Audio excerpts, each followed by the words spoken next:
Hi, I'm David with EV World News. We're talking about electric vehicles, green energy, and the stock markets. I'm here today with engineer Mike Herzog. How's it going, Mike? Great Wednesday. Good to be here, David. I'm glad to have you. Let's see what we got today. So today we're going to cover a number of pieces of Tesla news. We've got some stuff and news on the Cybertruck, something to do with Robotaxi, something to do with battery tech. We're going to talk a little bit about some 350 U.S. mayors are doing, and a new GMC Sierra, and a really inexpensive Volkswagen EV. Ooh. So we'll see what we get. We're gonna start off talking a little bit about the Cybertruck. So this is, the Cybertruck last quarter passed up the Ford Lightning as the best-selling EV truck in the United States. Okay. Now, where does Rivian fall on that list? Rivian's problem is probably production. I don't suspect it's a lack of demand, but that R1T is expensive. You're talking an 80 plus. Well, actually, I should just stop talking. All EV trucks. Oh, wait. Let me just rephrase that. All full-size pickup trucks are basically luxury vehicles. Okay, you could go drive a Porsche or a Mercedes, but you choose to drive a $90,000 pickup truck. Okay, the days of picking up a pickup truck for about 25 grand just are way behind us. There are some things out there like that Ford Maverick hybrid it's supposed to get 44 miles per gallon based on the hybrid, which is amazing for a pickup truck. I think that Ford Maverick's really underrated for what you get. I mean, it's only got like a 5-foot bed or 4.5-foot bed, but it'll seat 4 passengers comfortably. It sits 4. It's got good towing capacity. It's good. Good mileage. Yeah, good little truck, and it's under $35,000. You'd think you would see those everywhere, but no. All we ever see are these $90,000 big F-150s, whether it's an EV or it's gas. Same with the GMCs, the Rams, all that. It's funny. Years ago, we had a young kid started off, got his first couple of paychecks, and went and bought not new, but a used Audi. A couple years old, and everybody, oh, who is this kid? What's he? Can buy this luxury car. And somebody pointed to the pickup truck row, backed in along the back fence, and said the same thing. It said, what are you talking about? Like, well, I drive a truck. Like, that's an $85,000 truck. You're driving the Platinum Edition, and it's got all of this and everything in it. And it's just they're nice. They're lovely, lovely vehicles to ride in. They're comfortable. They're big. They've got all the bells and whistles. But I agree with you. It's an F-150 anymore. That is a luxury vehicle, no matter how. I got an offer sent to me from GM to get an EV Hummer, which is about $110,000 for only something like $5,000, upfront and $899 a month lease. Just like, but I think there was a limit. It might have been 7,500 miles a year or something like that. I can't remember exactly what it was, but I was looking at, what the deal was. It wasn't, it wasn't driving it a whole lot, but you just look at all these trucks and they're so expensive. But so Tesla's engineer clears the air on only the Foundation Series Cybertruck being available for order, saying it's aimed at simplifying ordering processes based on what we are producing today. And, originally when the Cybertruck was promised to the public, it was supposed to be there was going to be a base edition that I think was only a single motor, maybe just rear wheel drive, for 40,000. They're not producing that one yet, and God knows what it's actually going to cost when they do it out there. But most of these early ones you see riding around, well, we've got a bunch here in Omaha now, and I think they've all been like $90,000 and up. I don't know if any of them are. I can't tell the difference between whether it's just this Founder Edition or if it's a Cyber Beast. The Cyber Beast is like 110 or more, I think. They're pricey. I see a lot of them in just the basic stainless steel, and I see lots of them wrapped around here. I've seen a black wrapped one around. I've clear the seen air. one really poor wrap. I saw Yeah. one that was wrapped. It was supposed to look like Nebraska red, and Ooh, it looks like Nebraska red, but it's faded out in the sun for 4 years or wow. 5 years. Ew. It just doesn't look right. Yeah. They're Anyway, not my favorite. I'm not Cybertruck design. It's not my favorite. I've always been the advocate. I just want an EV that looks like a car and that right. happens to be electric.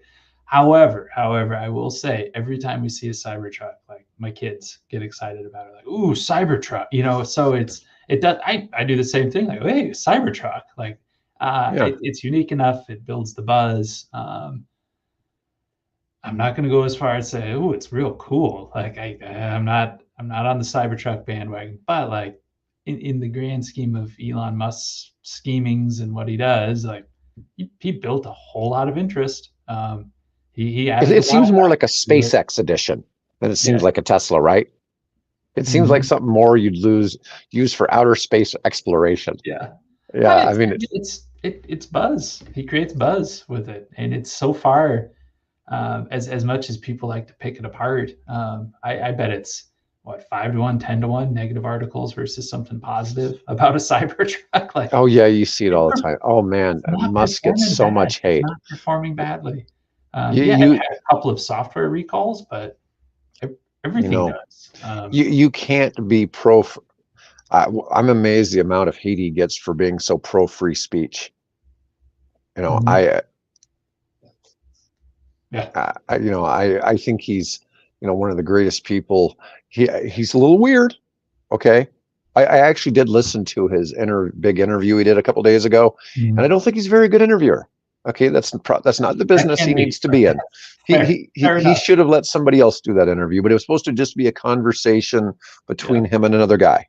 Okay, and I heard criticisms of the whole thing of the other guy, but nobody actually really criticized Musk, and I was really kind of like, well, the things I saw as negative that they were putting on the other guy, I didn't see. Okay, so nothing seemed unusual about him, but when Musk himself is he was in a tough spot because he was interviewing somebody with a very dominant personality. Okay, an extremely dominant personality, which I probably wouldn't have had the temp. I'm a very even tempered person. I would have gotten incredibly annoyed. I might have cut off his microphone. Okay, but Musk let him overtalk him a lot, and Which is yeah, but part of the course. I mean, yeah, that's yeah. But no, that's it's he's doing basically in this space, in the EV space, he's creating the buzz. He still is. I mean, he's getting people to come to it, he's getting more but people in every announcement, new models, new vehicles, costs are going down, effectiveness is going up.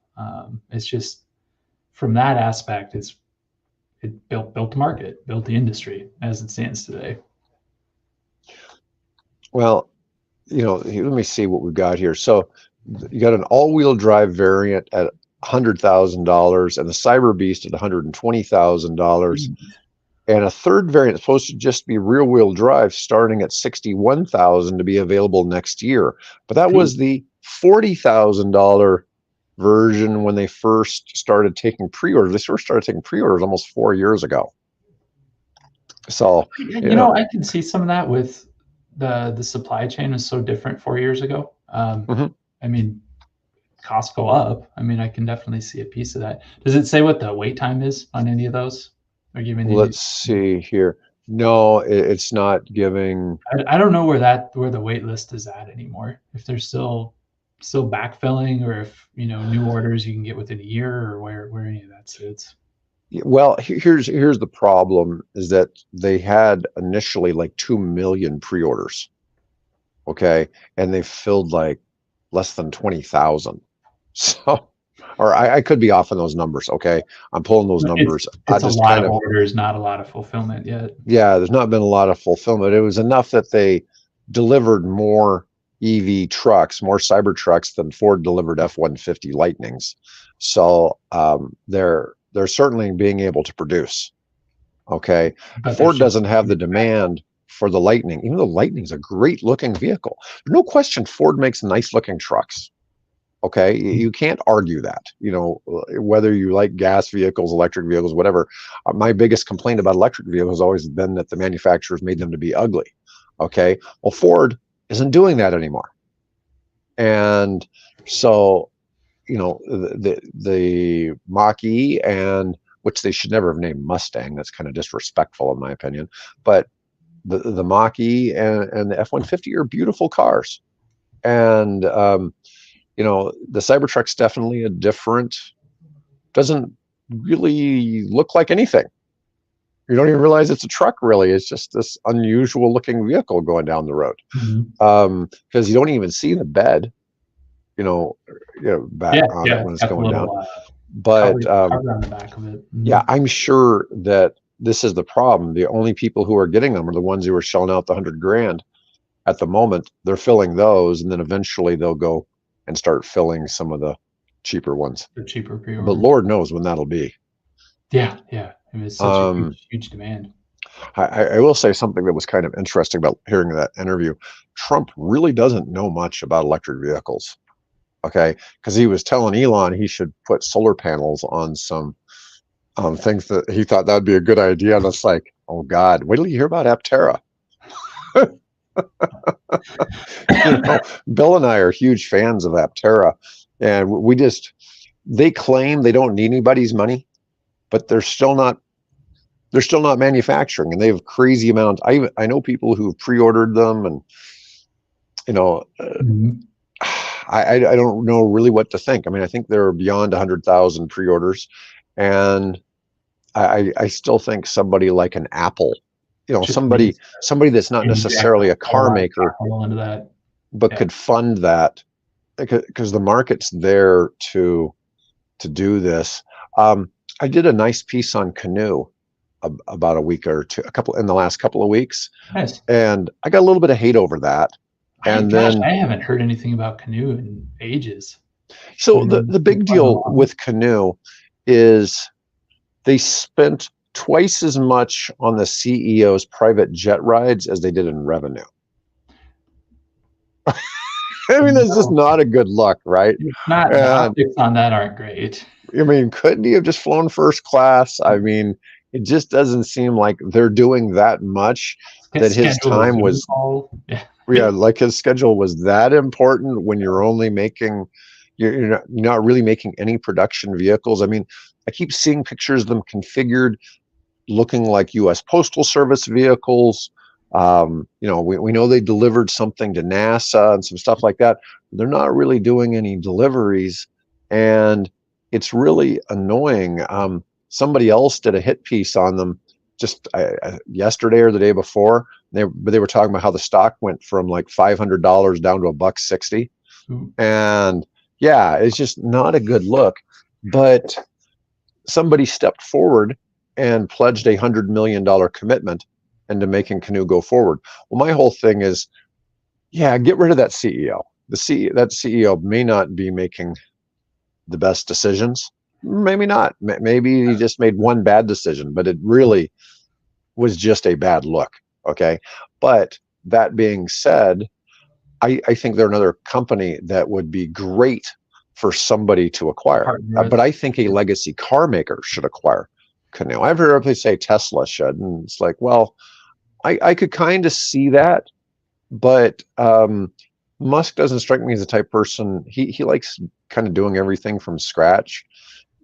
Seems to, but I really could see General Motors or somebody like that buying them and making that work. But anyways, we'll move along. Let's talk about General Motors real quick. We'll cover the new GMC Sierra EV truck, and this is let's see here. Looks not a whole lot different than a normal, just truck. The only difference is when you see an electric vehicle, the front is different because you don't have a radiator here to cool. So it's just a little bit different. Still sharp looking vehicle. Yeah, great looking. And so they've got a Denali Edition 1 Sierra EVs are scheduled to hit in the coming weeks. GMC's website shows reservations are currently full. Tremendous excitement about this innovative electric truck. I'm sure it's going to have, let's see, it's got a little stats here, 754 horsepower. It's crazy when you start talking electric horsepower versus gas, and you're going from 350 to 750 and almost 800 foot-pounds of torque, 0 to 60 in 4.5. I mean, tows, it says a maximum trailering capacity of 10,000 pounds. You know, you could probably add a 0 to that. Okay, at least for 100 yards or so. Mm-hmm. Okay. Now, I know that the Chevy Silverado EV currently is the best towing truck of all EVs. So it's the clear winner in towing, which, you know, we always talk about how that's the one thing that EVs don't do well. But Chevy and GM have kind of figured out how to make towing work in their EVs somehow. So they're getting far more range than Ford, Tesla, Rivian in towing. Okay, I mean, like I don't know what it's. I don't know that it's, you know, if a normal 300 range vehicle on the Ford F-150 only gets like 80 miles towing. Okay, so you almost have like a 70% reduction. I think on the GMs it's less than 50% reduction. So I mean, it's a substantial difference. So if you're towing right now, GM is the vehicle for you, although I am bullish on this new Ram 1500 REV that's really a hybrid. It's got the generator inside. It has the gas generator, but not a gas engine paired up with the EV. But let's see, what has Super Cruise driver assistance, which I haven't ever tried the GM Super Cruise, but it's supposed to be one of the best ones out there for driving on the interstate. I've never used theirs. And it also has the four-wheel steering with crab walk. Got the crab walk. That's got to have that. And it looks nice towing that Airstream trailer. You know, the thing you get though, when you start dealing with a regular vehicle, because it's still a 1500 series, and it'll tow a lot of weight, you get the issue of balance, and that's why people have to go to like the 2500 series and 3500 series, all that, you know, with the trucks. Usually you see somebody with a 2500, your first thought is, these guys tow. They haul. Yeah. You don't buy a 2500 or 3500 if you are not towing on a regular basis. At least I'd hope not. No, that's a big vehicle. Right. Wow, almost a 17-inch diagonal center touchscreen, panoramic fixed glass roof. Of course, it's a Denali edition. It's going to be nice. It's going to be yeah. They don't give any pricing in this article, but I'm just going to assume it's going to be probably about 110. Yeah, it's got to be over 6 figures, right? Oh yeah. With that once again, and the luxury, it's got to be up there. Yeah, I mean, it's a Porsche 911 or this. I mean, really? Yeah. I mean, it's interesting to look at some of the differences in where we're going with this. Okay, and I'll tell you, you've heard me talk about this before. One of my big pet peeves is when these articles have like 3 different video ads playing at the same time. Oh God, some of these pages just drive me crazy.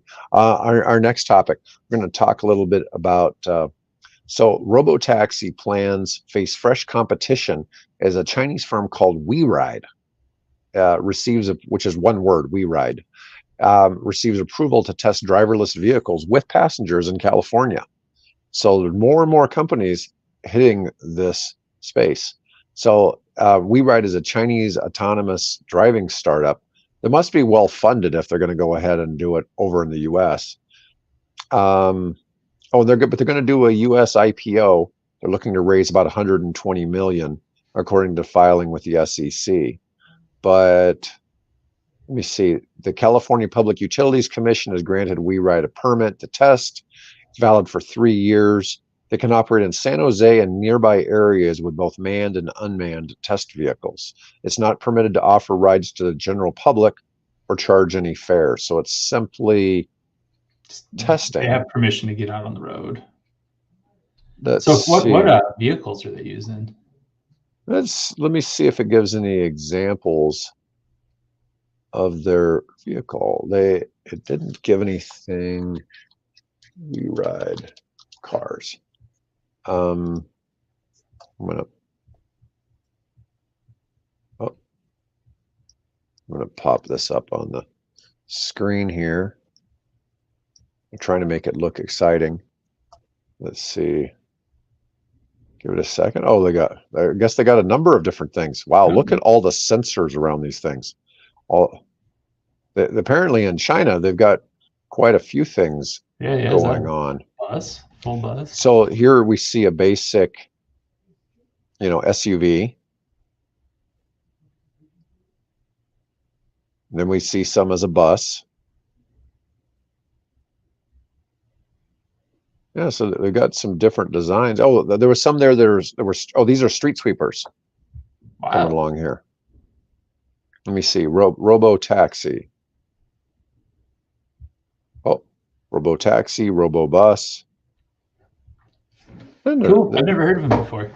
Yeah. I don't know if this is all CGI or if they actually have this many made. They probably, one of the things is a lot of these Chinese companies are really well funded. And so it's interesting kind of to see. Now here's one. This one looks like a Buick. Because isn't that a Buick logo on the front there? Is that Buick or Lincoln? Pretty sure that's a Buick. I can't see it. Close enough. So they could retrofit too. Let me see. 2.0, 3.0. That looks like a Nissan, right? I mean, that does look like a Nissan logo, doesn't it? Yeah, I don't know. I mean, it's got definitely on the front there. It's got a Nissan badge. I don't know which one this is. That's probably a Chinese brand. Also, probably a Chinese brand. It just like a circle with a little dash across the half of the middle or 2/3 of the middle. But that is, it's impressive to think that all of these are going to come along and they're all going to be competing. Because we were talking about this before we got on the air today, is that I've heard people discussing, like, if you have full self-driving on a Tesla, part of Tesla's thing is you could set your vehicle to be eligible to do ride share, and in the middle of the night when your car's charged up and there's somebody needing a ride, your car might just get summoned, and they'll open the garage and they'll go out, pick up some passengers, take them for a ride, and come on back and still be charged up for you in the morning. And you'll just see that you made some money in your app while you were sleeping. I for whatever, when we were talking about it before, that just makes me laugh. Just that this vision of a car letting itself out of the house and going partying at 2 a.m. in the morning, going to the nightclub. But think about this. So if you needed to go to the airport, it would be really likely that like one of your neighbor's cars would come and pick you up. It's cool. It's a great, I mean, if that's like visionary, right? That's strategy and vision. Like what can we do? This thing is sitting here. It has mileage. It's going to have time to completely charge. It has the technology. Like, if you're okay with it, like run with it, and if you look at the original ideas, a good model. Uber was originally a black car service. So it was originally designed to be a high-end replacement for like renting like a Lincoln Town Car type pickup. So it didn't necessarily have to be a limo, but it was close. And then Lyft started doing stuff where they were kind of like, you're going to be going this direction anyways. If you could pick somebody up and give them a ride that way, wouldn't it be worthwhile? That was the original idea, but it didn't really work out that way, because now there's people who basically drive the rideshare things full time. Yeah. Okay. Or they drive part-time, full-time. And so it didn't really kind of work out the same way, but they put most of the taxi companies out of business. Well, now it's going to come in behind them as all of these autonomous. These autonomous vehicles. But Tesla's intention is to make it so that your car that you already have as a Tesla can all of a sudden start going out and making you revenue. Of course, if all the Teslas start doing that, it's not going to be a lot of revenue, but it's just basically it's going to completely replace the taxi industry. But when we look at these vehicles like this WeRide, that had a lot, even though Teslas have a lot of sensors on it, that had, and taken it to another level. Of very visible, very not in the attempt to hide that. And maybe that's part of it. Hey, we want people to know that this is different. Yeah, this is coming and it doesn't have it. Yeah, but anyways, I find that pretty amazing what's going on in that space. All right, let's move over to Volkswagen. And so Volkswagen has a new super cheap subcompact EV. And to me, this when I hear these terms compact and subcompact, all I hear is uncomfortable. Okay, tiny. But I'm a big guy.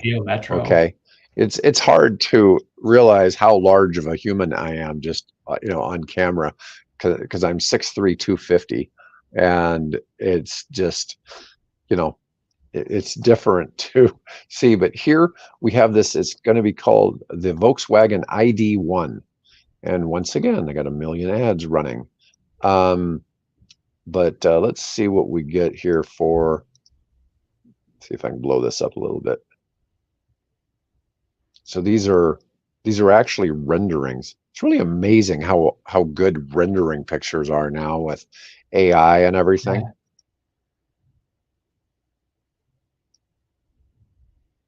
I mean, it's not a bad looking car. It's like they see the European plate on there. I mean, that's a very European car.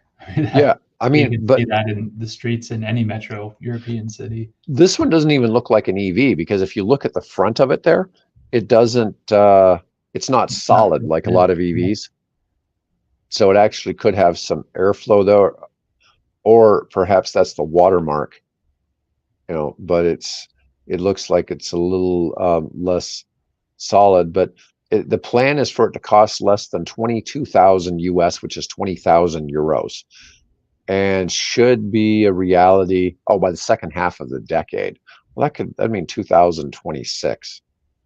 The German automotive group CEO Oliver Blume said yesterday at a conference quoted by Reuters, it'll be expected to be built on a new platform different than what's being used on the larger ID.2. In all likelihood, to keep production costs down, the architecture will omit some advanced driver assistance systems. Will also be likely that the interior will be more focused on versatility than technology. It'll be more like a car. Yeah, I mean, it's now this one, they're actually calling it more of a city car. Okay, so this is one of the things that EVs have been trying to escape. Because people are always saying, oh, EVs are good as a city car. But I mean, so many EVs now have 300 plus mile ranges. But this one is probably going to have a range of 150 to 175 miles with a 40 kilowatt hour battery pack. So that's assuming it only gets 4 miles per kilowatt hour. Supposedly Lucid has this tech now that they've come up with that is squeezing 5 miles per kilowatt hour. And you'd think at some point other people will figure this out, and so that 40 turns into 200. I think you're just going to keep seeing ranges go up and up as people kind of figure some of these things out. Oh, the US is not expected to be on the list of countries where VW will sell this. That's kind of funny. It always makes you just wonder why that would be. Why they wouldn't want to release it in the United States. I think it's that style of car. Those subcompact, or however you want to skin that cat, just a tiny little urban driving vehicle. It's not as popular over here, but in Europe, that's what I said. That looks like a European car. Is it Peugeot? I don't know how to say it. The French company. Yep, Peugeot. Audi makes little tiny ones. Lexus makes little tiny ones. BMW, they make all these little tiny, nice little luxury cars that have a little bit of pep and go, and they're cheap and they're perfect for that environment where streets aren't big, where you can't handle that. My brother's a diplomat overseas, and they had a big old Honda Pilot forever, and he said it just like we're the biggest car on the road out there. This is what it is. It's not meant for these tiny little old streets and just a nightmare to drive overseas. So that's why I see little cars like that where it's like, yeah, see that on any cobblestone European street. I mean, Even in Australia, they don't drive our massive SUVs or massive trucks. When they come to the United States, they're always amazed at how large American vehicles are. Yeah. We need larger vehicles because we're larger people. Making giant EVs, not learning the lesson. Hey, what's the market in the US? Well, how about this new Sierra? Was the Kia EV9, their giant SUV. I look at that, it's like it's unapologetically gigantic, but it's an EV. So I mean, maybe it balances, but like God, it's designed for the US market. Yeah, it's what people buy here, and it's what they want. We want comfort and safety and all of that, and we want to be ready for that one time we have to haul 7 people. Yeah. Or just one person driving a giant pickup truck. That's never changed life. Okay, let's skip over to mayors pledge to electrify 50% of city fleets by 2030. Increase charging 500% by 2035. So this was a commitment from nearly 350 U.S. mayors as part of the Climate Mayors Program to electrify at least 50% of municipal fleets by 2030. That's 6 years from now, and boost EV chargers by 500% by 2035. That's 11 years from now. I think that shouldn't be a big challenge to have 5 times as many EV chargers in the next 11 years. Chargers is a slam dunk in that period. I mean, just one, there aren't that many of them to start with, but even any type of dedicated program, you're going to hit that milestone pretty quickly. Electrifying the fleets, 50% of the fleets. I mean, you've got so much in the way of variety of what cities have. They have everything from buses, they have dump trucks. You look here, we have snow removal vehicles. You have things to clean the street. There's so many of those. I don't even know if all of those really have adequate production capacity to hit those numbers. You know what I mean? It's one thing to see like Tesla pumping out cars, but it's a whole nother thing. You look at every time Tesla's released a new car, the news always comes out about what kind of trouble they're in. Like we've been talking about the Cybertruck. Well, they have all these orders. I mean, obviously, if they could deliver 1 million Cybertrucks to people tomorrow, they would put them all in their hands, right?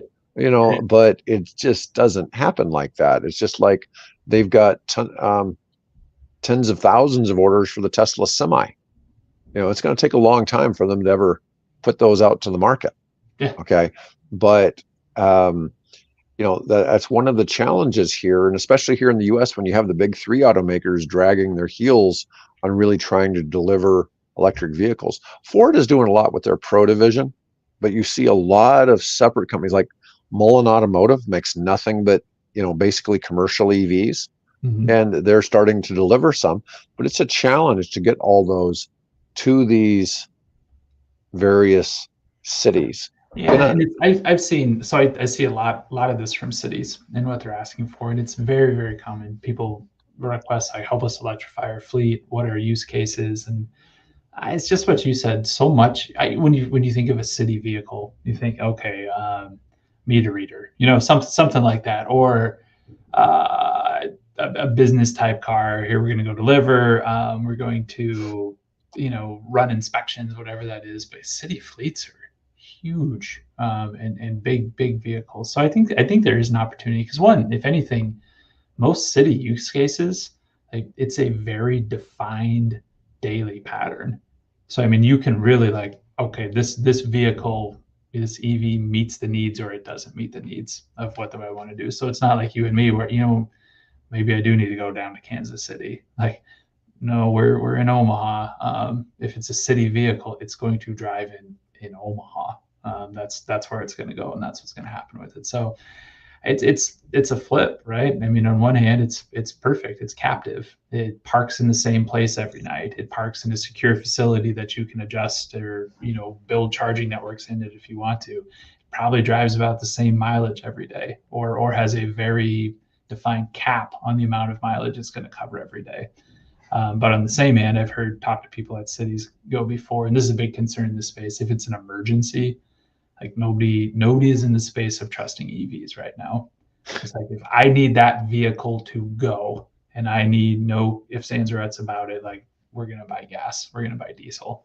And that's what it looks like. So we'll see a city, kind of that emergency element starts to get into this conversation too, of how many of these vehicles they'd say we're not even going to qualify. Like, we're not going to trust this to an EV until we really know what the heck's going on with it. So anyway, that's all to say. It's an interesting space right now where people are thinking about it, and we're going to electrify 50%. And they go, well, what does that actually mean?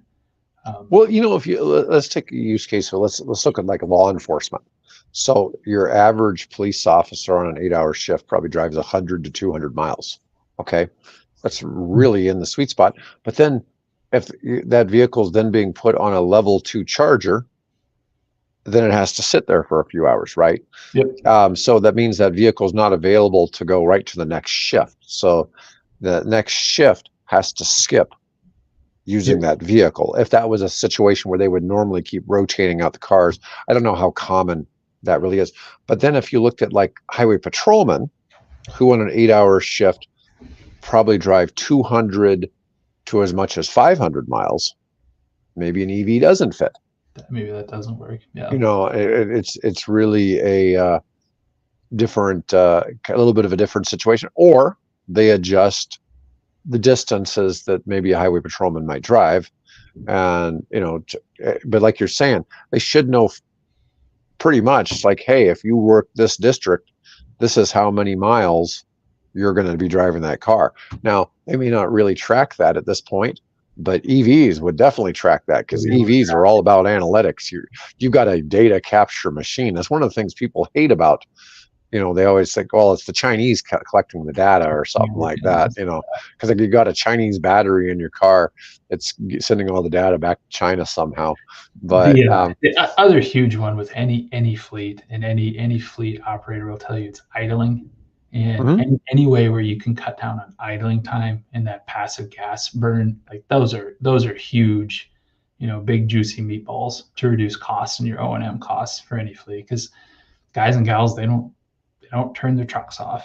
They let them run. And that's not trying to be too critical, but like climate control, you know, inside, like, yeah, it's cold outside, I want to keep the cab warm. Great. It's burning hot outside, I wanted some AC in the cab when I have to put that forward. So any way they can reduce their idling time, I think people are going to jump all over, which is a good thing. Well, and one of the nice things too is you can have that electric motor not running, but you could still be running the air conditioning. Because I had some comments. I talked to somebody that was driving for Amazon here locally, and because I was asking him how much he liked the Rivian vans, and he goes, "Oh man, right now they've got me driving the gas vans. I hate it. I just can't stand drive the gas, because when you pull up to, it's hot out for starters, and the air conditioning doesn't stay on in the gas ones like it does in the Rivians. Every time you stop, the AC keeps running." And he said that when you stop the gas cars, you have to put on the parking brake, and you have to shift gears, and you have to put it in park and put on the parking brake and turn the engine off and go drop off the package and come back, turn the engine back on, disengage, shift back into gear. Whereas in the Rivian, you just touch the accelerator and it goes. You let go of the accelerator, it stops. And the air conditioner keeps running. You're saying it really, he said it almost seemed like a punishment when he kept getting stuck driving the gas vehicles, because they like their Rivian vans so much. And then Rivian vans also have like heated seats and stuff like that, which in the summer isn't helping, but in the wintertime, they appreciate that when they're getting out into the cold all the time. But I'm just saying it's a notable difference in performance. But most of those Amazon vans really aren't driving that much. So they may go to a neighborhood that's, say, 10 miles away from Amazon, and they will hang out for hours in they might deliver 200 packages amongst about 1,000 houses, because Amazon is just that popular. They have that many things to drop off. And so they might make 200 stops in about 2 subdivisions. Mm-hmm. And your actual mileage is hardly any. So they're barely moving. But if, like you were talking about the idling thing, if they were in one of the diesel versions, they're constantly starting it, getting it going again. They may not be idling it like a cop car, but used to be in a cop car, if you were, when it was hot out, you'd pull somewhere and you'd leave it idling, you might pop the hood because you wanted more airflow on the engine while it was sitting there to help keep it cooled down. And then you close the hood before you take off again.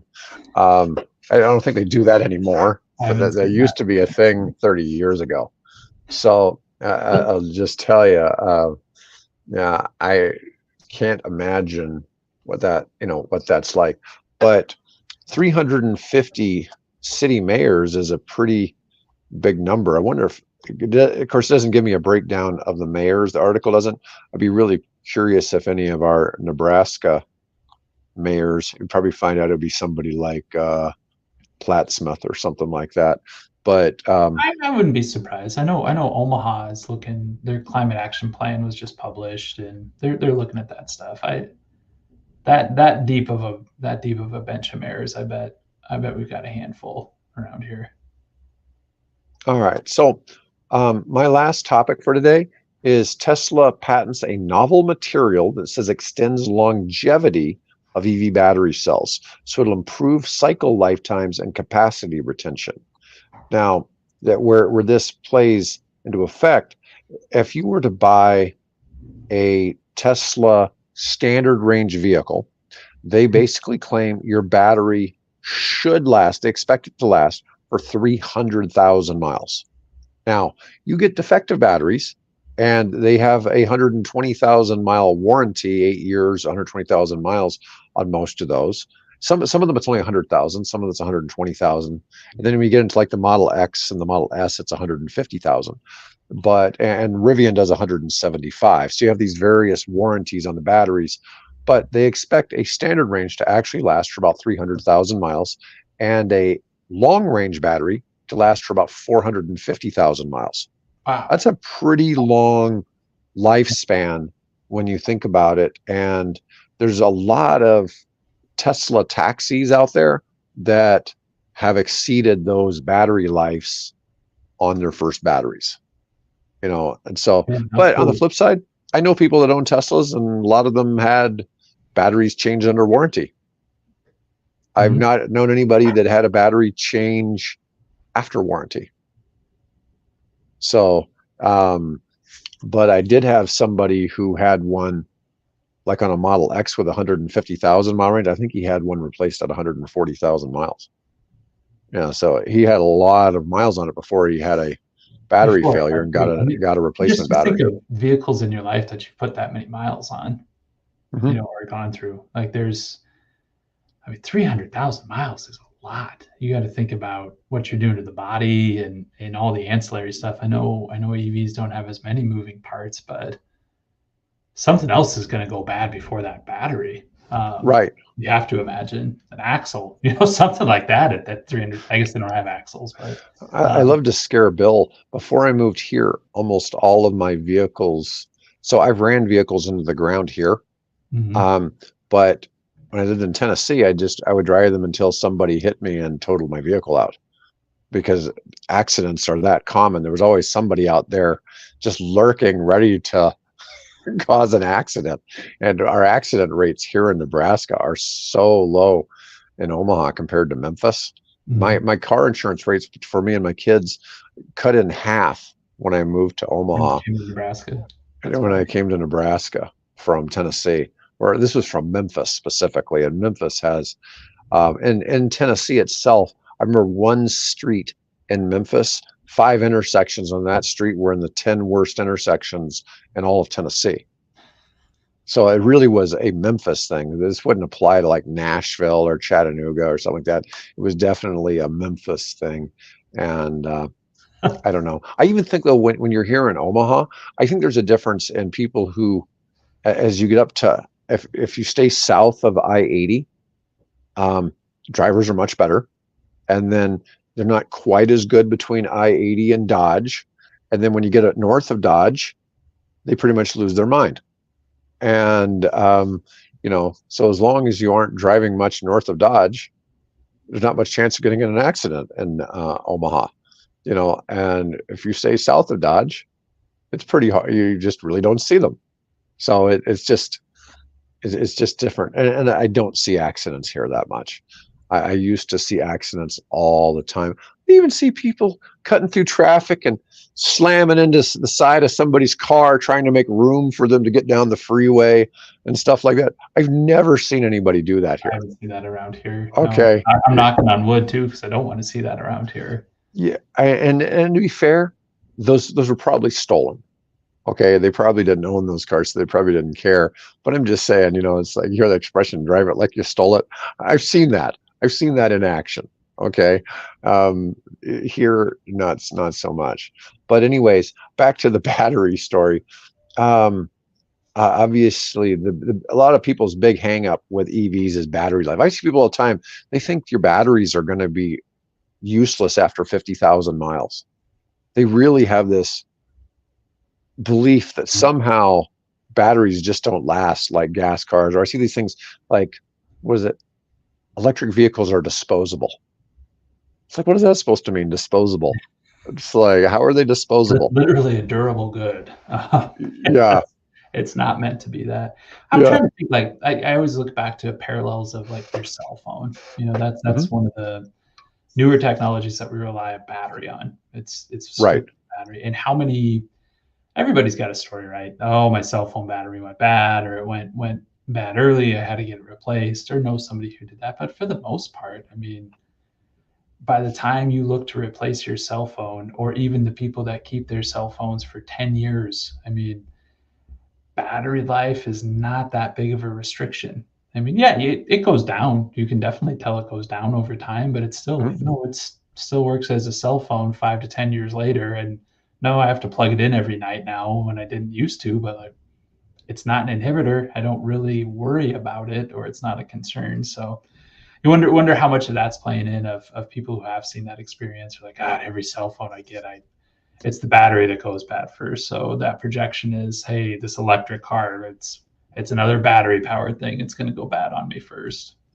No, it is just a crazy view. And I get people express that all the time. It's like, you think I don't know a thing or two about electric vehicles? It's so sad. Some of the posts I see, that people like just want to criticize something about EVs. And it's like, or EVs are such a scam. It's like, I'm just like, it's like, how are they a scam? I don't. But anyways, Tesla's been working to boost the lifespan of manganese-rich batteries. The manganese batteries haven't been the best solution for powering EVs because they deteriorate quickly. However, they're worth exploring further because of their affordable cost, low environmental impact, and impressive power. Tesla recently patented a new version of manganese-rich cathode active materials that the company believes will make manganese batteries last longer. The patent application reveals this version offers as much as 94% capacity retention at 50 cycles, which is significantly more than the original standard ones. Yeah, I don't know how significant that is. 50 cycles is still insufficient to power EVs. This significant capacity retention improvement indicates that the new batteries could have retention rates far beyond 50 cycles, making manganese-rich batteries a viable future option for EVs. I don't know if children are mining the manganese or not. I don't know what So manganese is. I don't know where that comes from. Where those things come from. It feels like it's probably one of those more abundant ones. I mean, if the cost is that low, it's this stuff always comes out. You know, I've been following this for 15 years and the battery technology and everything. So I don't get too excited when I see those things. I like these because I would say innovation with a capital I, which is random technology, new chemistry, anything like this. But now this is innovation with lowercase I. They're just, hey, we know this technology is here. Let's make it better. Let's continue to improve in these spaces and see what it looks like. So I like these baby step improvements. Like, no, is this a home run? No. But did we get a single? Yeah, we made a small improvement. Well, from my experience in capital raising, as I've said before, when I see that one of these ideas is being patented by Tesla or Cattle or LG or something like that, it gives it a little bit of teeth, because it was like, oh, I know they have the money to back it up. Okay, so if they really believe in this, they can make something work here. And I know Tesla has some interesting battery products that are supposed to come to market in the next couple of years that, we'll see how, much of an improvement they make in the space. Because it's funny, it's like, it's, you talk about cell phones, but, I still think about a lot about PCs in the 90s, the way they used to double in power every 2 years and things like that. And man, EV tech just improves so fast that people have all these outdated thoughts. And a lot of the thoughts I hear people espousing, it's like, man, that was barely even accurate 10 years ago, never mind last year, and how far behind people are in some of their comments. Like, yeah, if you go buy a 2013 EV, you might have problems, or one older than that, It's like, but how many people are driving 10-year-old cars? So it's a lot different.